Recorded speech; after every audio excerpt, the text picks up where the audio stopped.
Paris exam में आपका स्वागत है। आज का विषय है रेपो रेट एवं रिवर्स रेपो रेट।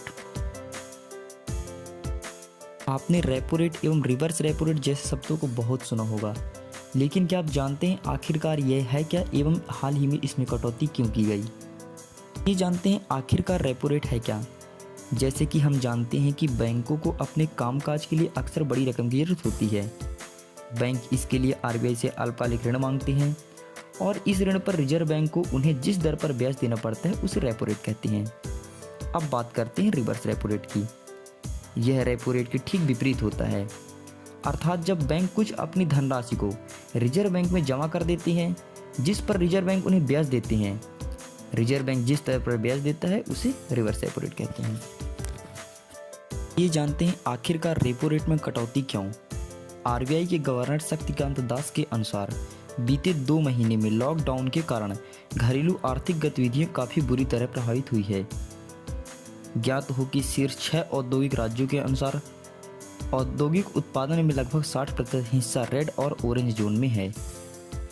उल्लेखनीय है कि बीते वर्ष फरवरी माह से आरबीआई ने नीतिगत रेपो दर में समग्र तौर पर 250 बेसिस पॉइंट की कमी की है, जिसके कारण रेपो दर 6.5% से 4% पर पहुंच गया है। इसके अतिरिक्त आरबीआई ने ऋण प्रदान करने वाली संस्थाओं को आवधिक ऋण की किस्तों के निलंबन को आगामी 3 महीने 1 जून 2020 से 31 अगस्त 2020 तक बढ़ाने की अनुमति दे दी है। एवं आरबीआई की घोषणा के साथ ही रेपो रेट अब 4.40% से घटकर 4.0% पर पहुंच गया है और रिवर्स रेपो रेट 3.35% पर आ गया है। अब बात करते हैं रेपो रेट दर घटाने पर इसका प्रभाव क्या पड़ेगा। केंद्रीय बैंक की घोषणा के साथ ही ऋण ईएमआई विशेष रूप से होम लोन के सस्ता होने की उम्मीद है। विभिन्न आर्थिक संकेतक मार्च 2020 में शहरी तथा ग्रामीण दोनों क्षेत्रों में मांग कम होने का स्पष्ट संकेत दिखाई दे रहा है।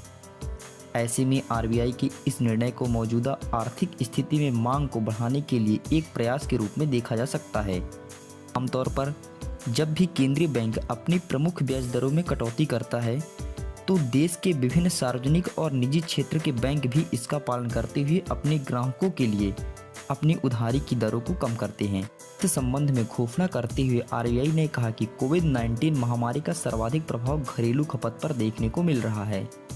महामारी जनित लॉकडाउन के कारण मार्च माह में औद्योगिक उत्पादन 17% कम हो गया है, जबकि विनिर्माण गतिविधि 21% तक गिर गई है। आरबीआई के इस नवीनतम कदम से विस्तारित लॉकडाउन के कारण व्यवसायों के समक्ष मौजूद आर्थिक चुनौतियों के कुछ कम होने की उम्मीद है।